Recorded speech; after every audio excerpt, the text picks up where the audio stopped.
mengetahui tentang latar belakang terkait nilai dan norma dalam konstitusi nasional.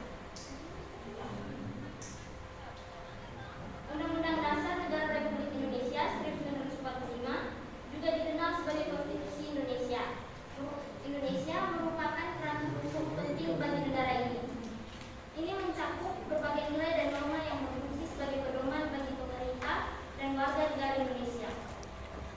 Norma-norma ini bukan hanya seperangkat aturan, tetapi juga mencerminkan aspirasi dan nilai-nilai masyarakat Indonesia. Undang-Undang Dasar Negara Republik Indonesia 1945 berfungsi sebagai pedoman bagi pemerintah untuk melaksanakan norma-norma ini. Norma-norma tersebut didasarkan pada prinsip-prinsip dasar yang harus dilaksanakan dalam semua aspek kehidupan negara. Memahami dan menerapkan norma-norma ini dapat membantu Indonesia menciptakan negara yang makmur dan stabil.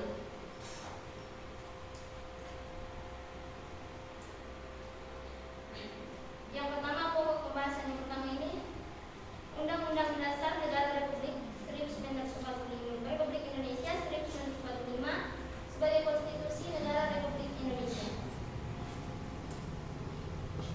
Undang-Undang Dasar Negara Republik Indonesia 1945 merupakan hukum dasar tertinggi di Indonesia yang disahkan pada tanggal 18 Agustus 1945 oleh Panitia Persiapan Kemerdekaan Indonesia atau PPKI.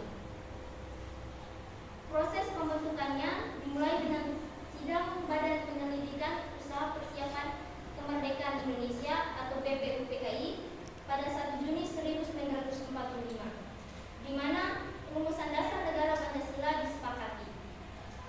Sidang BPUPKI kedua pada tanggal 10 sampai 17 Juli 1945 membahas dan merumuskan rancangan undang-undang dasar.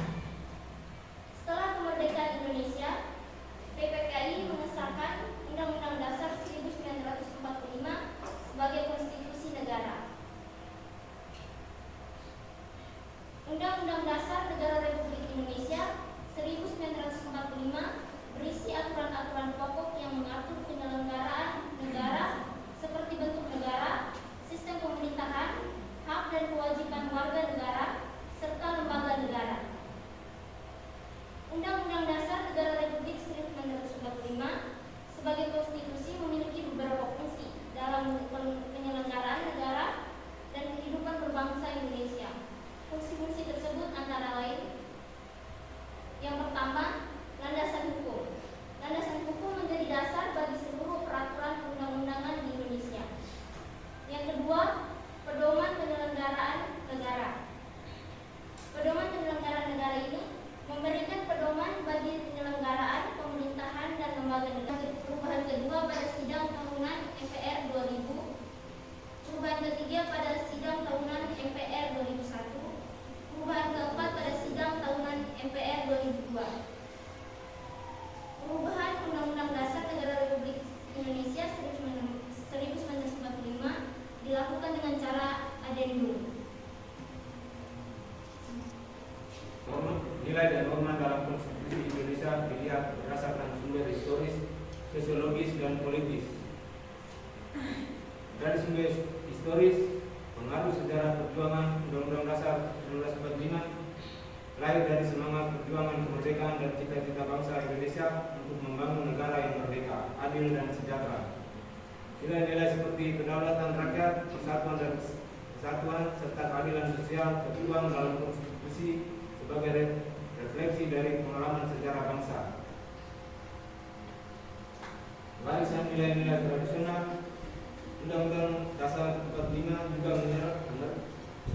menyerap nilai-nilai luhur budaya bangsa Indonesia seperti gotong royong, musyawarah mufakat, dan toleransi. Nilai-nilai ini menjadi dasar bagi sistem pemerintahan dan kehidupan masyarakat di Indonesia. Pengaruh ideologi luar negeri, Undang-Undang Dasar 45 juga dipengaruhi oleh ideologi luar negeri seperti ideologi demokrasi dan nasionalisme. Pengaruh ini terlihat dalam sistem pemerintahan presidensial dan penegasan kedaulatan rakyat. Yang kedua, sosiologi, struktur masyarakat. Undang-Undang Dasar 45 mencerminkan struktur masyarakat Indonesia yang heterogen. Nilai-nilai seperti ini, persatuan dan kesatuan serta keadilan sosial menjadi penting untuk menjaga stabilitas dan keharmonisan dalam masyarakat yang beragam. Sistem nilai. Undang-Undang Dasar 1945 mencantumkan nilai-nilai yang menjadi dasar bagi kehidupan berbangsa negara Indonesia. Konstitusi Indonesia Undang-Undang Dasar 1945 merupakan hukum dasar yang mengatur kehidupan berbangsa dan bernegara. Seiring berjalannya waktu, konstitusi ini menghadapi dinamika dan tantangan yang muncul dari berbagai aspek kehidupan seperti perubahan sosial, politik, ekonomi, dan teknologi. Yang pertama, dinamika konstitusi. Di sini dinamika konstitusi ada beberapa nilai. Yang pertama, perubahan sosial. Perubahan sosial seperti urbanisasi, globalisasi, dan kemajuan teknologi menuntut penyesuaian dalam konstitusi agar tetap relevan dengan kondisi terkini. Contohnya, perubahan dalam sistem pemilihan umum untuk mengakomodasi perkembangan teknologi dan partisipasi masyarakat. Yang kedua, perubahan politik. Dinamika politik seperti pergantian rezim, munculnya partai politik baru, dan perubahan sistem politik juga memengaruhi konstitusi.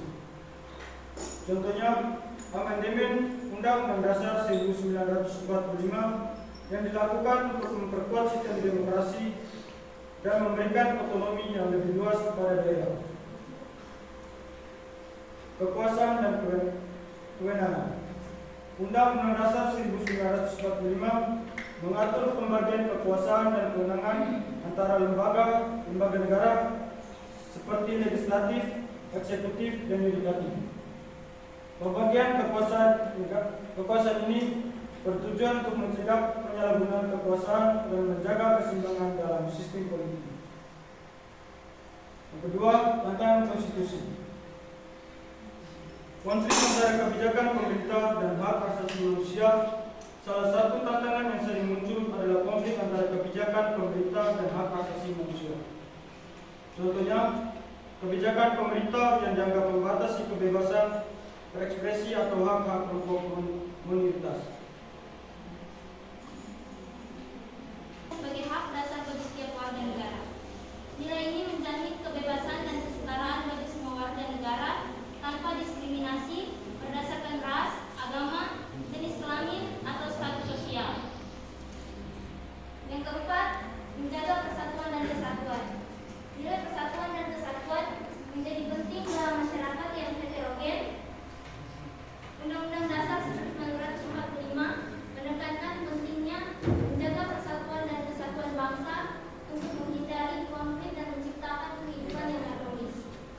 Yang kelima, memberikan arah dan tujuan bangsa. Nilai dan norma dalam Undang-Undang Dasar 1945 memberikan arah dan tujuan bagi bangsa Indonesia. Nilai-nilai ini mencerminkan cita-cita bangsa Indonesia untuk menciptakan negara yang merdeka, adil, dan sejahtera. Baik, terima kasih kepada teman-teman kelompok 4 yang telah mempresentasikan hasil kerja mereka. Pada kesempatan berikut, saya membuka sesi bertanya dengan 3 penanya. Berdiri.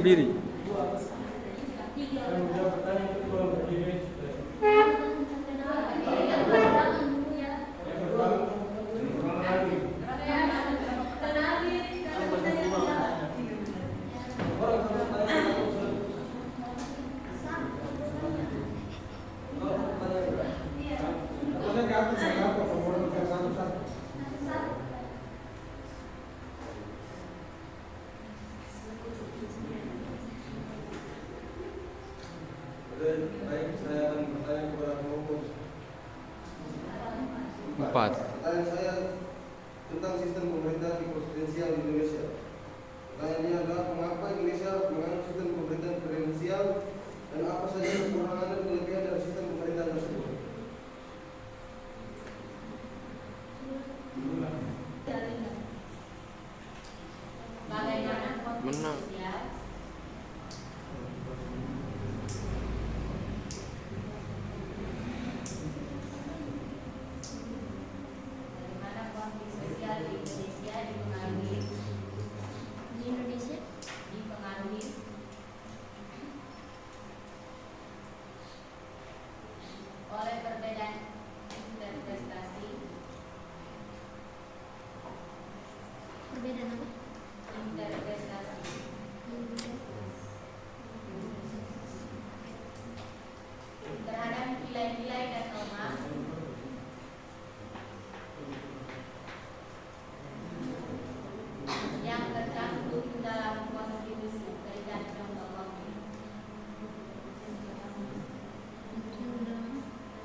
Konstitusi berikan contoh konkret. Jika dikaitkan dengan sekarang kan banyak terjadi korupsi di Indonesia. Nah, jika teman-teman adalah seorang pembuat kebijakan, langkah-langkah konstitusional apa yang akan teman-teman ambil untuk meningkatkan efektivitas pemberantasan korupsi di Indonesia?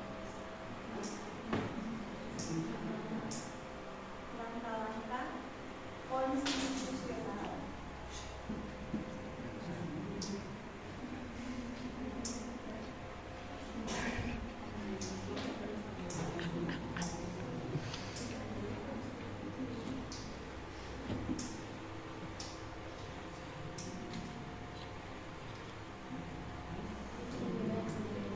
Saya akan menjawab pertanyaan dari Bapak Nagi, saudara Nagi, teman Nagi.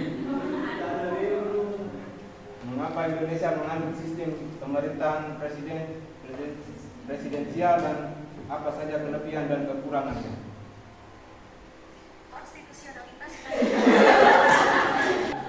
Jadi tergantung pada kapasitas presidensial. Jika presiden kurang kompeten atau tidak mampu memimpin dengan baik, negara tetap harus menunggu sampai masa jabatannya habis sebelum bisa diganti. Meskipun ada kekurangan sistem presidensial dipilih karena dianggap lebih cocok dengan kondisi sosial politik Indonesia yang beragam dan membutuhkan kepemimpinan yang stabil.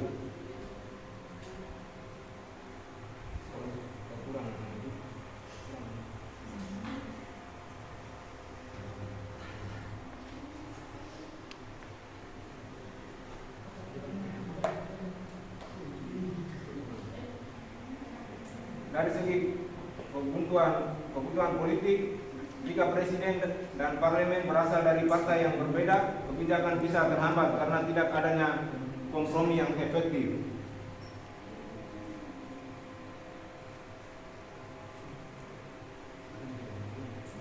Fokus ke depan tuh.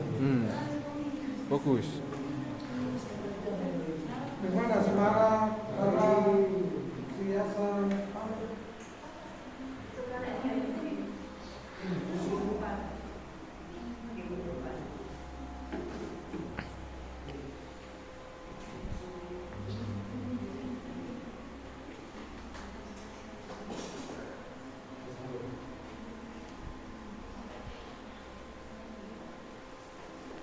sistem pemerintahan presidensial, yaitu kemandirian pemerintah bisa bekerja lebih mandiri tanpa harus tergantung pada partai politik yang mendominasi parlemen, sehingga lebih fokus pada kepentingan rakyat. Itu saja jawabannya. Kelebihan dan kekurangan. masa mungkin lagi. Terus moderator mas lanjut. Selanjutnya, Memberikan kesempatan untuk menjawab pertanyaan kedua dari teman-teman.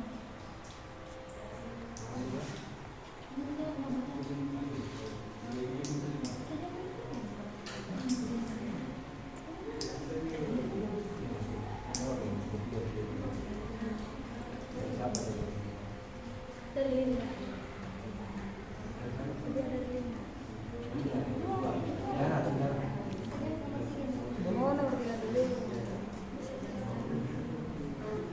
Teman-teman, saya akan menjawab nomor 3, pertanyaan yang ketiga duluan. Yang lain kan harus kita dengar jawaban dari kelompok keempat. Dari teman Era tadi pertanyaan, jika teman-teman adalah seorang pembuat kebijakan, langkah-langkah konstitusional apa yang akan teman-teman ambil untuk meningkatkan efektivitas pemberantasan korupsi di Indonesia? Kita di sini sebagai mahasiswa yang berperan sebagai pembuat kebijakan, ada beberapa langkah konstitusional yang diambil untuk meningkatkan efektivitas pemberantasan korupsi di Indonesia. Yang pertama, penguatan lembaga anti korupsi. Yang kedua, reformasi sistem peradilan. Yang ketiga, peningkatan partisipasi masyarakat. Yang keempat, penguatan tata kelola pemerintahan. Yang kelima, penegakan hukum yang tegas dan adil. Yang keenam, peningkatan